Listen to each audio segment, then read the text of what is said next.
I'm going to end my travels with Pevsner with a spot of cheating. This part of Upper Nidderdale wasn't in the North Riding, but it is firmly within the boundaries of North Yorkshire. A couple of miles up the road are the Angram and Scarhouse reservoirs, and mysteriously Pevsner doesn't make any mention of them in any of his books about the county of Yorkshire. Remote they certainly are, and feats of engineering rather than pure architecture.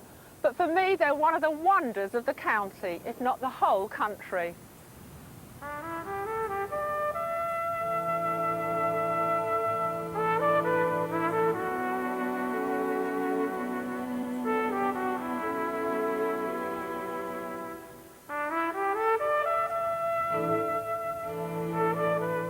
The reservoirs were built to supply water via tunnels and an aqueduct to Bradford, 30 miles away to the south.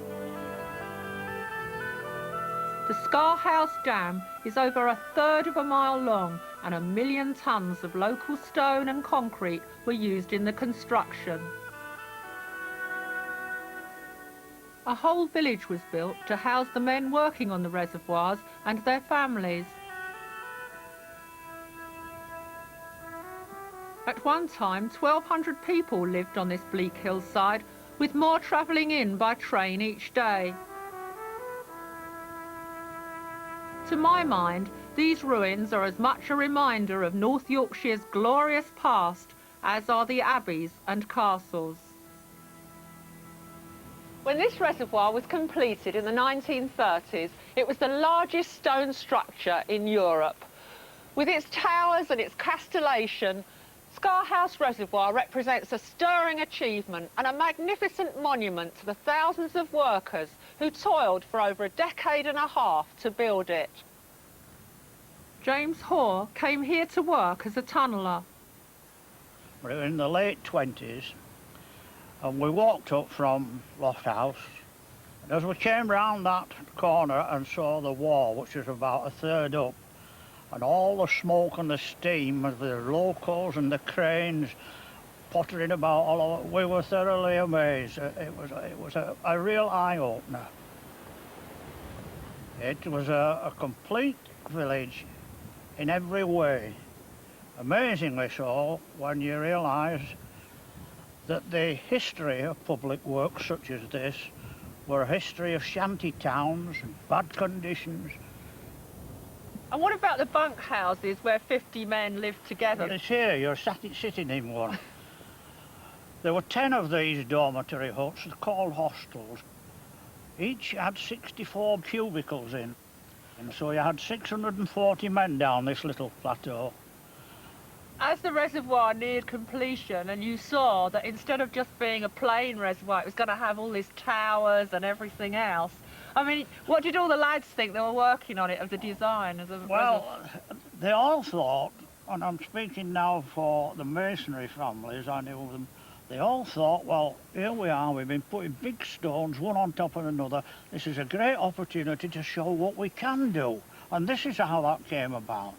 And these castellated turrets and things like that was a display of their craft. No question about that. Well, it's wonderful. Yes.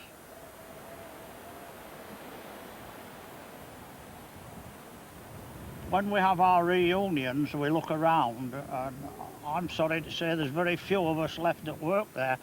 We always say when we're leaving, there will never be another Scar. Yes. There'll never be another place like Scar.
bedrooms.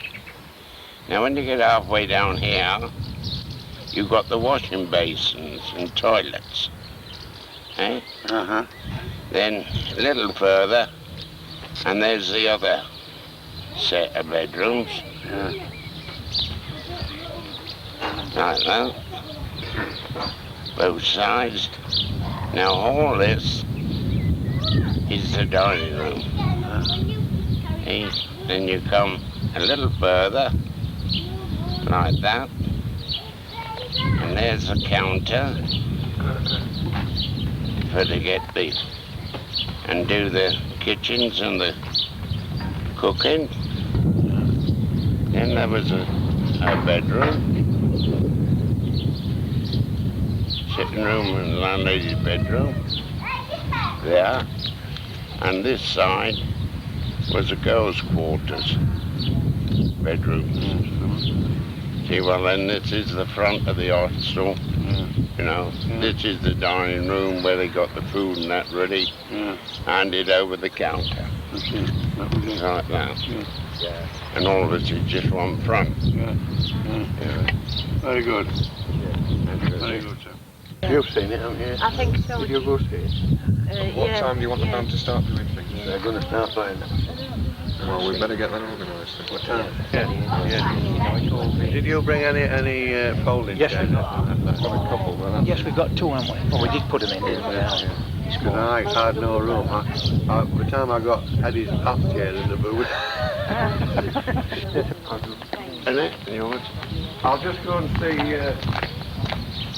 Yours. Jim boxed up to Sky House, that's the one. Told us all that. Yeah, we've been before. Yeah. I think it's really interesting, you know, when, especially when someone is telling you about it. If we'd have come up on our own, we wouldn't have enjoyed it. The Sky House down. Yes, I thought. When you look at the trees and everything, Yeah, the it's years for the they've time of been the year. there, Yeah. and to think I like that balcony on the I like that balcony. It's a lovely place. Put them out. The dog ones come in. Because you know, I think get back there. 8 till 5, it's all go. I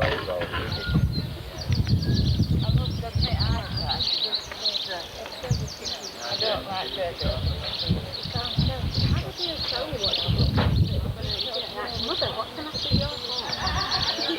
Have a laugh, but now, I mean, you've got to have that much money now, you can't go and have a party, can you? Pound for £4. Don't believe, you can't believe that it's gone to such an extent, can you? Not with us, like, I mean, you only had a few coppers an hour, and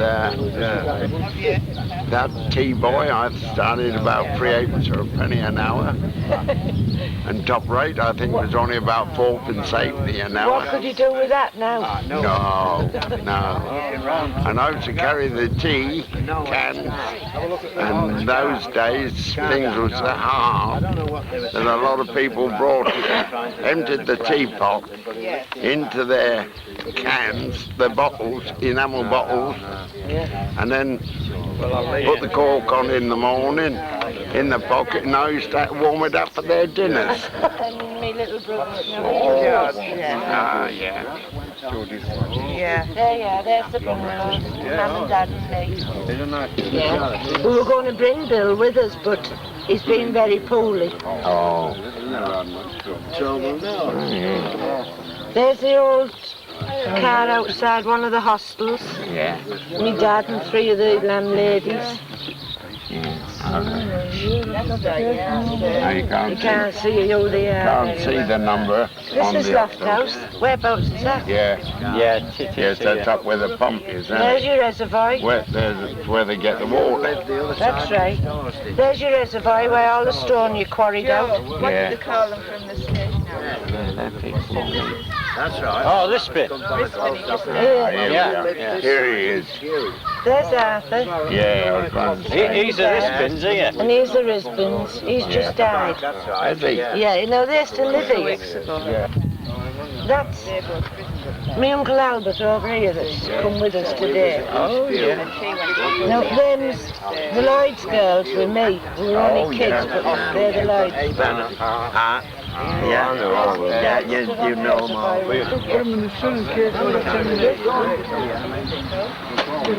Get some of them. Just Arthur walked from Scar to Angleman back, didn't he, in 78? Yeah. That's up at Middlesbrough. Yeah. And I can't... This girl I went to school with, but I can't remember who she is. I remember her name. It's up on the quarry for a few years, weren't you? What did you do when you lived here, Arthur? What were you doing when you lived in Scar? Scar, yeah. Yeah. What were you doing? Oh, in the quarry. That's right. And he was a local poacher as well, right? And then when I come away from Scar, I was farming. That's right. Yeah. And then you finished up on Teesside, didn't you? Yeah.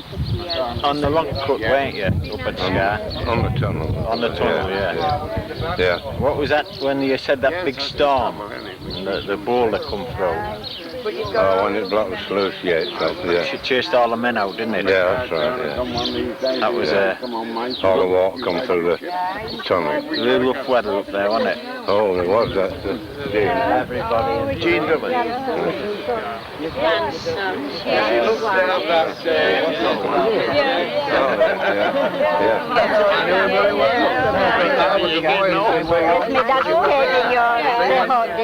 Everybody's not here. Sorry. I remember the whole family very well.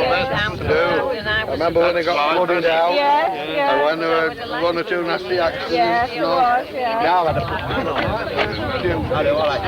All right.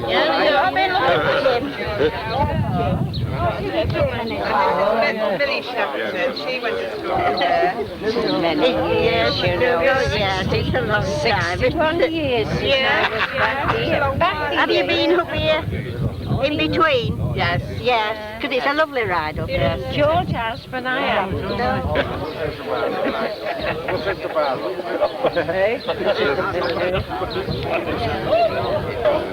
Sorry.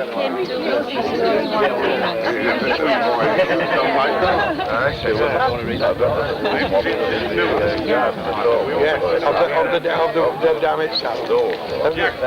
Arthur and Leslie. You wouldn't know he was Captain, you wouldn't blow. But we knew your dad, like, you know.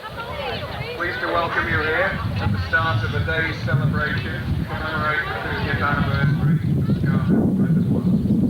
We're very pleased to welcome the new Dronfield Band, who will be playing for us this lunchtime.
Where's Cottrell?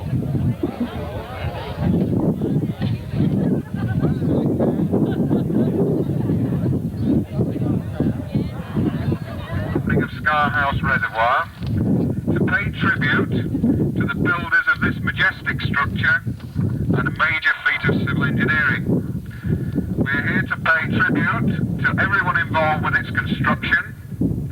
We pay tribute to the councillors of the day who had the foresight to ensure Bradford's water supplies for future generations, to the engineers who designed and supervised the work, but most of all, we are here to pay tribute to a very special group of people known as the Public Works people.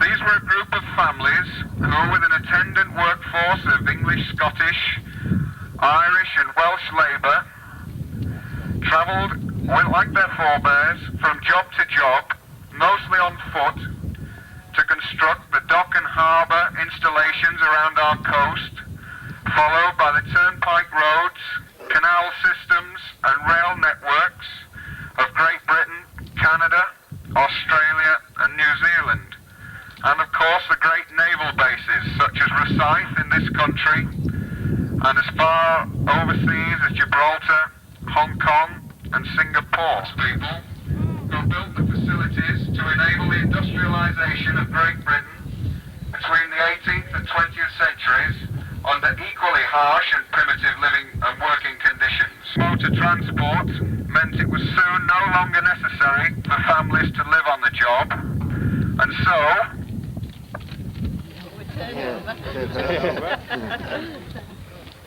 this project marks one of the last great collective efforts by this group of itinerant labour.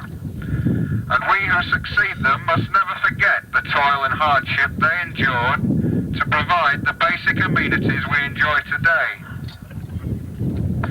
It is these public works people who above all were truly responsible, in the words of the Charter of the Institution of Civil Engineers, for directing the great sources of power in nature for the use and convenience of man.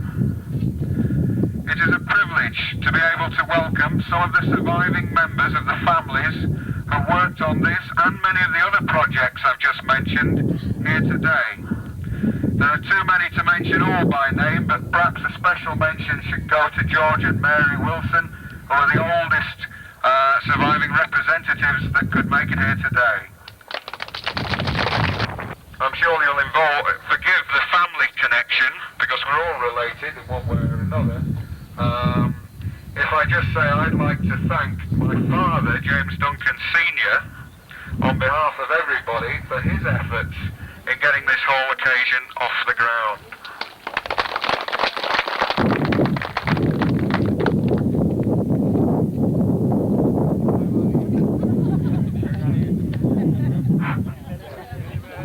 Good afternoon, everyone. Nice to see such a large crowd gathered to sing again. Now, I know you've joined in the celebrations with great gusto at the Crown so far. Let's see if we can match that with the singing of the two hymns we've got. The first one is one of Thanksgiving, and there's an awful lot to be thankful for on a day like this.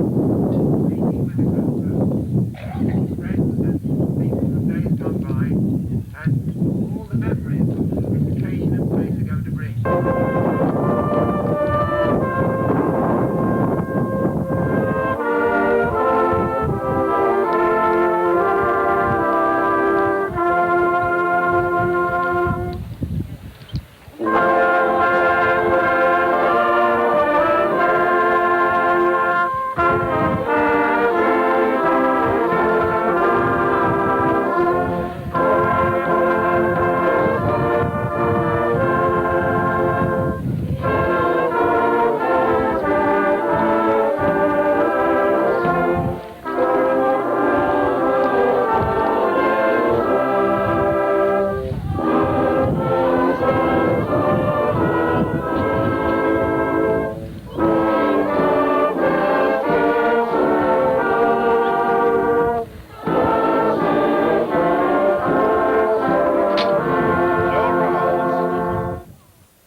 To be told of people who literally did give their lives in its construction. It's hard for us to take that in now, but it is a thing that we remember today. Many memories are happy ones, and we're glad to see friends, but there are many solemn moments and solemn places in people's hearts when they come back to a place like this. Now, it's unlikely that anything quite like this will ever happen again, because today, were it to be built, as has been mentioned, everybody would travel in by their cars, and we would probably scarcely know the people who worked in our midst. But all those who participated in its construction actually became a part of the community that lived here for those years. So it's very much a case of saying welcome home to all of you, all of you who have links here with this place and the work that went on. Now, I don't want to take up much of your time, because there's lots more reminiscing to be done. But thinking of what happened in those years does make me think that you were part of a very privileged time in our history, when before the advent of television and the motor car in any quantities, personal things mattered a great deal. family relationships and community life. And the things you look back to probably will never be repeated again this century. They are very precious things, and you were privileged to belong to them. I hope that perhaps in some way you will be able to teach generations to come that the things of the community do matter. It's not just a question of us each living our own selfish life and seeing to our own benefit. We have to work for the good of others as well as for ourselves. And if we just live selfishly, we end up with the sort of society that we are building today in the world. You must look back with some sadness to those happy days of childhood and young manhood. Feel that many things that were very worthwhile have departed with the passing of those days. Well, let's this afternoon, as we make a memory of those, perhaps each promise in our own way that we will try and ensure that they are features not just of life that's gone, but of community and life that's yet to come in this country.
Dance hall and everything there was. Do you know what they called, Doctor? Oh yes, Dr. Campbell. Big Dutch. Where is he? Something like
palpitations in your heart, I'll tell you. You'd have been running. Some of these girls are standing there now.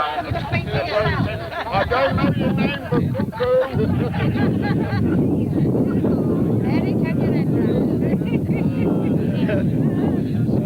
None of these girls that stood out there knew Geordie was standing at the back and he's the oldest man here. If I'm interested to know that a few of my relatives have come up here to try to find out who the father was.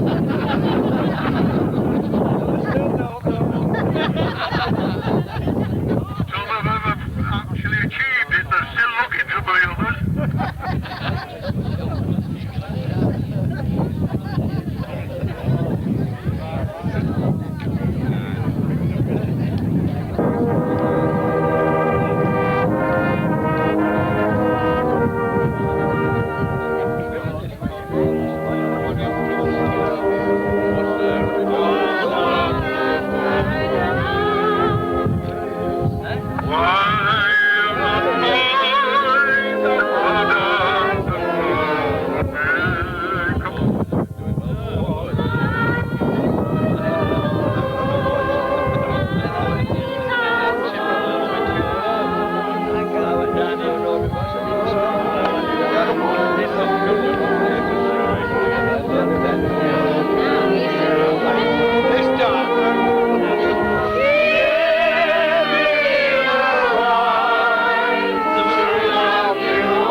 From lead mines to stone quarries, canals to great railway viaducts, the Dales have seen some of the most daunting feats of civil engineering ever tackled. And in the windswept hills above Nidderdale stands a monument to one of the most impressive of them. It's the Scar House Reservoir, where more than 200 million gallons of water is controlled by the biggest masonry dam in Europe. But it's more than just engineering excellence that gives Scar House its special place in Dale's history.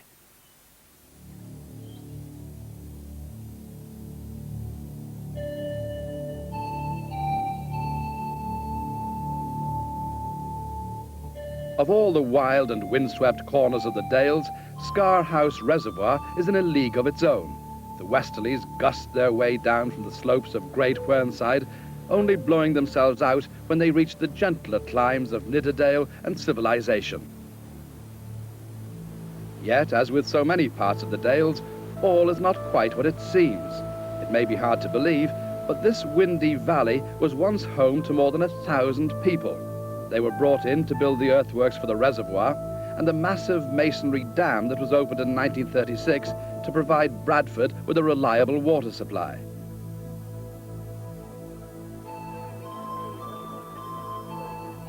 Today, over 60 years on, the surviving members of that once proud community come together at the site of the village for an annual reunion.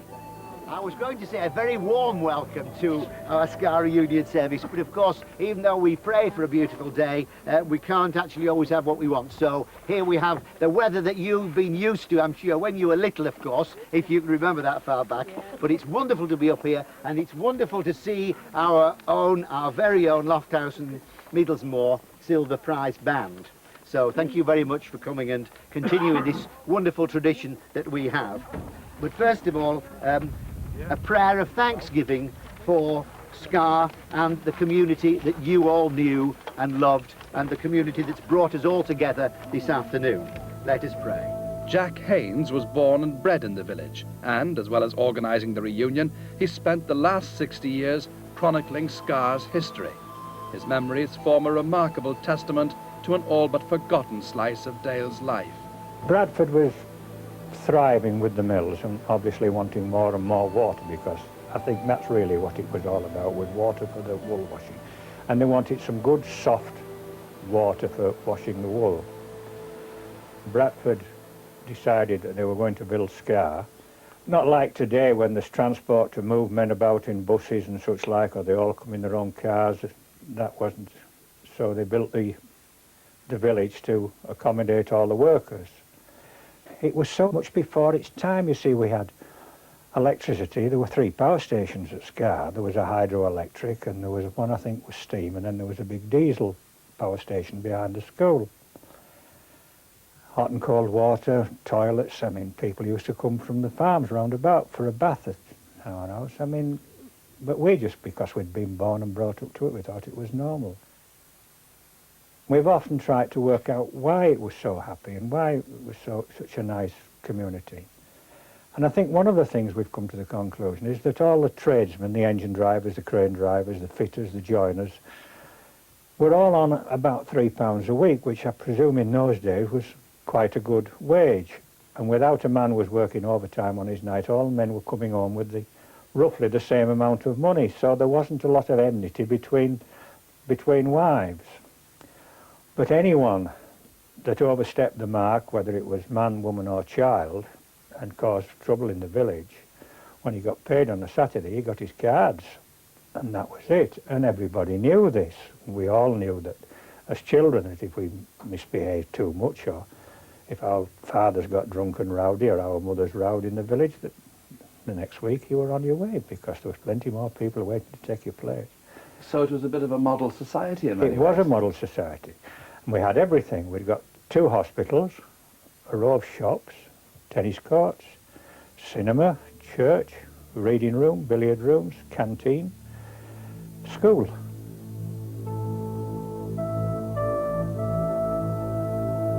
The only access to the village was by train. The official timetable of the Nid Valley Light Railway boasted 5 trains a day from Pateley Bridge to Lofthouse at the top of the valley. But beyond there lay a secret world that's hard to imagine today. Jack's father was an engine driver at Scar, and, so it seems, were most of the local children. The first thing I ever drove, I think the first thing most of us boys at Scar drove, was a railway engine. We sit on the coal bunkers at night, and they brought the engines in, and they coaled them and watered them and threw the fires out, and they just had enough steam to get in the sheds, and they always put one in and screwed the brakes on. And then they used to shout, "Come on lads, take it in." We used to jump on these, and the brakes off and the regulator wide open. We got about 3 chuffs and into the shed and bang up again the engine that was there, then charge back out, see if we could get another. So this was all part of our childhood. The men who laboured to construct this mammoth project were a breed apart, the successors of the navvies who'd built the railway system of the previous century. They thought they'd come to paradise when they came to Scar. That's why I presume most of them behaved themselves in such a good way, because they knew that if they didn't, they would be on their way. But you see, none of the Irishmen worked in winter at all. You see, as soon as it came the first frost, they didn't pour any more concrete. And so they were all sacked, but they kept all the tradesmen that did maintenance and whatnot all through the winter.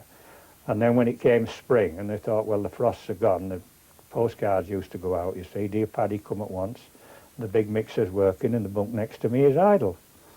It was one amazing project, wasn't it? Oh, it was. And when you look at the wall, you've got to remember that it goes down as far as it goes up. And then the wing trenches go out at either side so the water can't get round the end. The men on the wall got twopence an hour. The crane drivers on the wall got twopence an hour more than anyone. The average weight of stones in the wall is 7 ton, and they were all 5-ton cranes. And the biggest, my dad said, was 20-some ton. So I don't know what safety officers would say today. There would be bells ringing in crane jibs and going mad. But when did the village start to decline? Obviously, as the work was getting less, men realised it, and they were finding jobs in other places, and families were moving away. Some of them waited while the very last and were sacked, but others found jobs. The buildings were all sold off. A lot of them, as they became empty, because they were such good buildings. The house we lived in, which was 18 the Terrace, went to Middlesmore as the village hall, and the church went to the bottom of Haworth Road in Bradford, and is still a church. What's left of the village now? What is there to see? Nothing. Oh, there's a projection room for the cinema. That's still there, because the projection room had to be concrete because of fire with steel doors, and that's still there. A few foundations? Oh, foundations of everything. Yes, I can go around and we can go into people's houses and sit in their front rooms, and I can remember all the foundations, yes. Today, friendships are being rekindled in the rather warmer surroundings of Lofthouse Village Hall at the annual tea dance. But it's a sombre thought that within a few years, the story of life in Scar Village will be little but a distant memory. I'd like to thank you all for coming. So, obviously, without all our old Scar friends and colleagues, it wouldn't be a reunion at all, would it? Anyway, it's nice to see you all here. Absent friends. What was it about the place that left such a lasting impression on all of you? I think for the older men that worked there, they had such a fantastic pride in the workmanship of the wall, and everything was done to the best of everybody's ability, and I think they used to come back and say, I had a hand in building that. It sounds as though you wouldn't change it for the world. I wouldn't, no. I mean, I don't know. We had nothing. I suppose our parents had nothing, but we were happy. We were happy. It was a great place. The extraordinary story of Scar Village and the people who are still proud to have called it home. And that, I'm afraid, brings us too to the end of our Dale's travels for another week. We'll be back at the same time next week with some more tales from this very special and beautiful part of the world. But from me, for now, goodbye.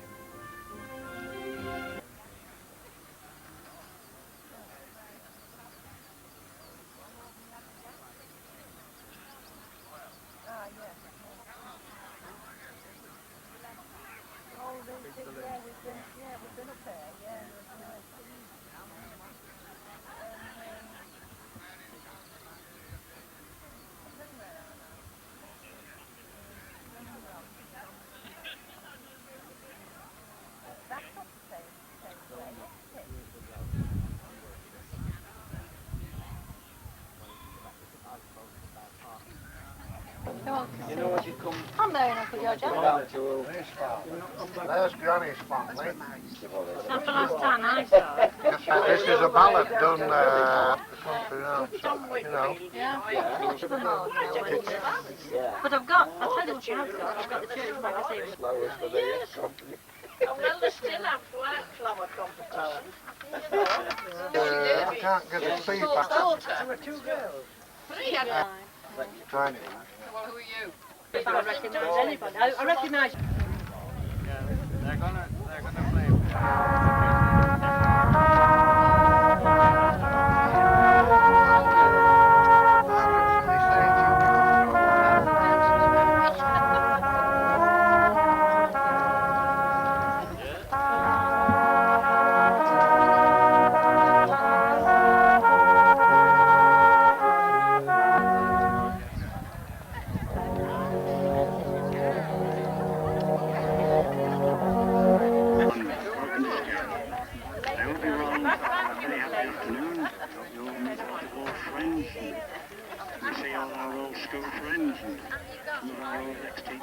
Bless, O Lord my God, in every part with praise.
At this time. So, Lord, be very near to bless and to guard and to guide and to keep. We thank you for those who have been our companions along life's way, for those who have led us in paths of righteousness and goodness. We thank you for home, loved ones and friends. Lord, there are so many things for which we say thank you. Now we say thank you for the water that we drink, the water that gives the trees the green that makes them so lovely. Thank you, Lord. Be with us. Be with those for whom we pray. We ask it in Jesus' name. Let's share together in the Lord's Prayer.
would know from experience here what really desperate thirst means. To be dying from lack of water. And for this we have to thank those who years ago planned and worked and built the reservoirs and water supplies that we so easily take for granted today. We are gathered here today to commemorate those who built the dams up here at the head of this day. Many of you are related, many of you have connections, and you can look back with a real sense of pride to your forebears and their work. Men and women too up here worked when the conditions were not always as lovely as they are today. People died, and there were those killed in accidents, that the dams might be built, that the water might be there for us to turn on the tap and enjoy. So today we give thanks and we honor the memory. We give thanks too for those who today, in our generation, serve us in many ways, not least those who provide the water for us to drink.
Mrs.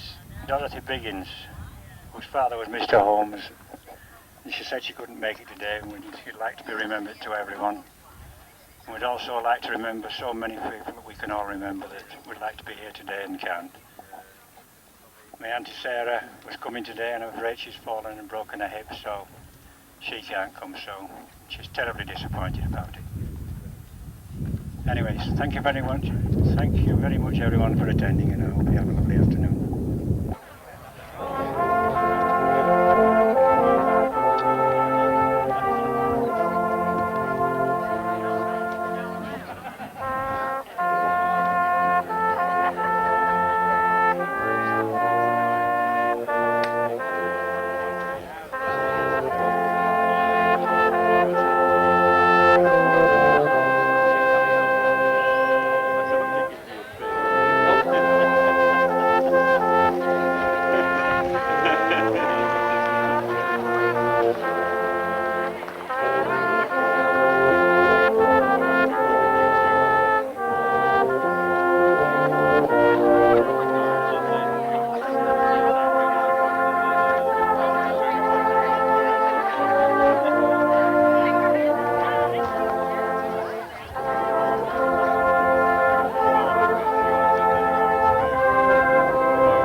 I'm sure that's not you.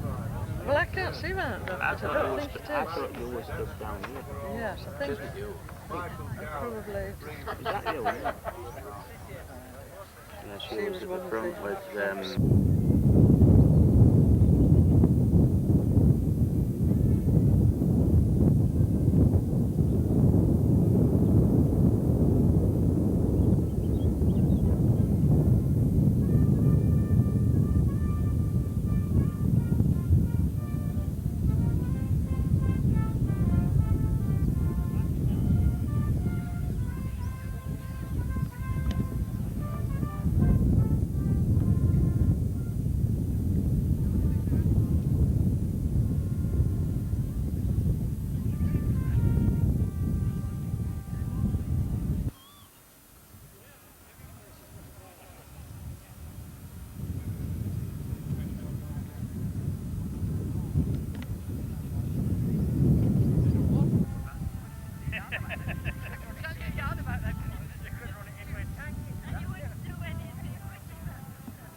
down. Yeah.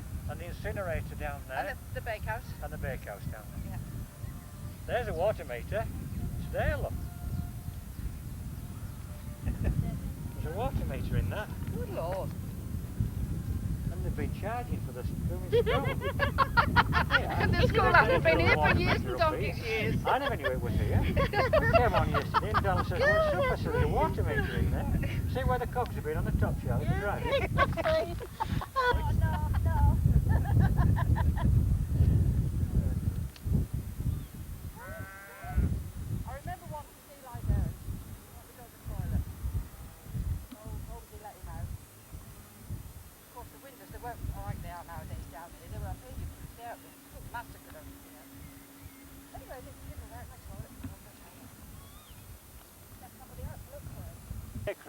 Hickory was down there, and I knew that when I stepped over this pipe, that next door was my grandma. I still remember that. A, B, C, D was my grandma. And all these were the well, they weren't dormitories. Every man had a room of his own. That's right, he did. Big dining room was down there. What down at bottom then? No, you went in at the bottom. That was their quarters.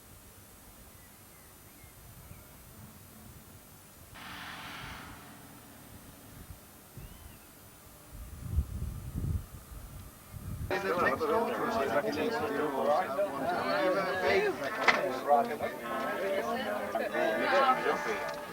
Is that one of the hospitals?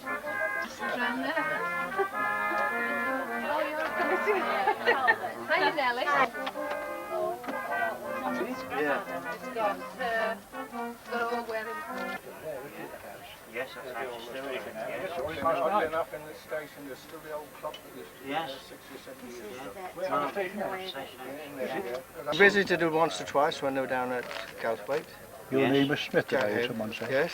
Smith, yes, I don't know you, but And also when they lived over there. the teacher reckoned on this job. 21. Must have had accidents, wasn't Was it? it 21 that was killed?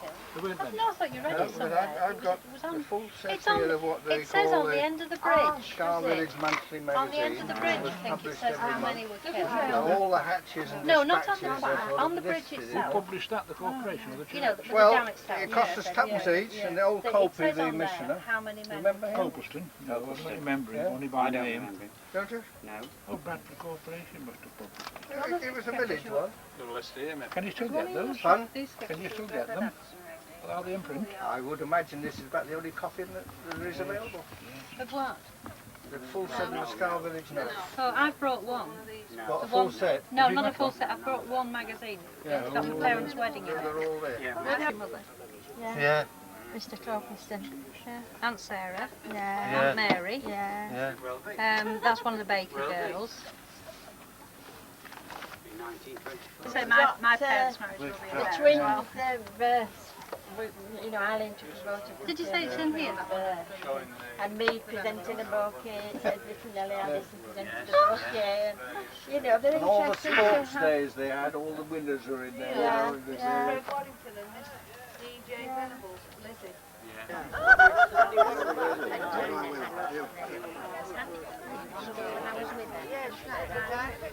No, Dinah Metcalf. Oh, yeah. That's married Norman Lee. Yeah. It's all right. Oh,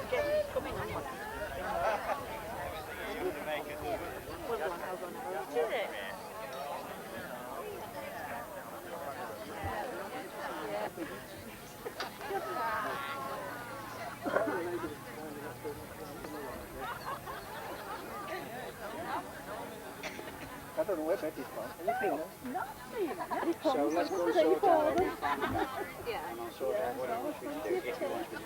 With a white house, just to come back and take every wall and stuff in your nest. Oh, yes, fancy. And I've never forgotten it. No, And she said it was across, so I told Billy I wanted to meet him, so I said, he's up there now, isn't he? Yeah, see Billy's with them now, yeah.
How was that?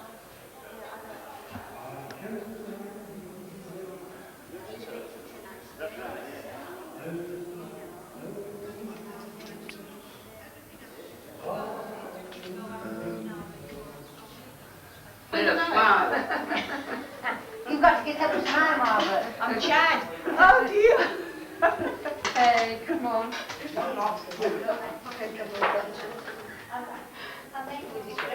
I don't play if you don't. I don't play if you don't.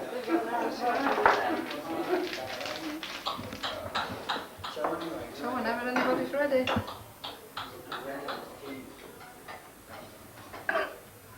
I'll clean the bar, Joe. Oh no, it's going to be best way today.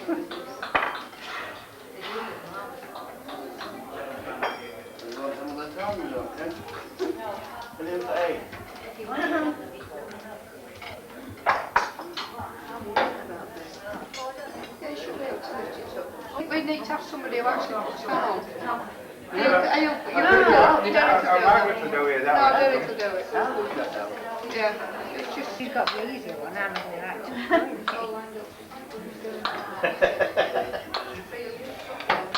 Happy.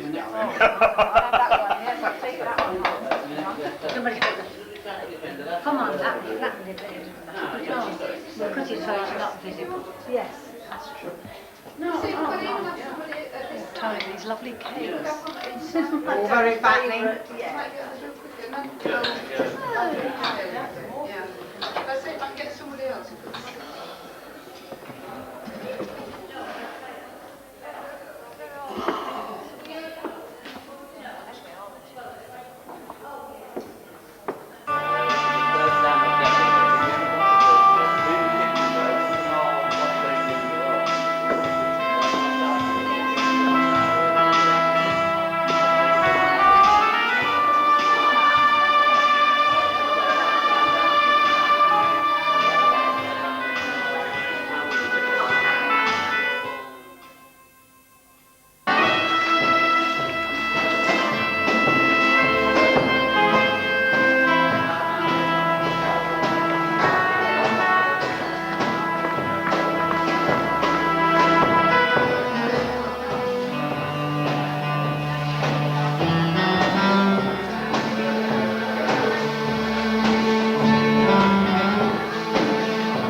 Relax, Marley, not the stint of it.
Dance when you wish, the band will play for your entertainment now.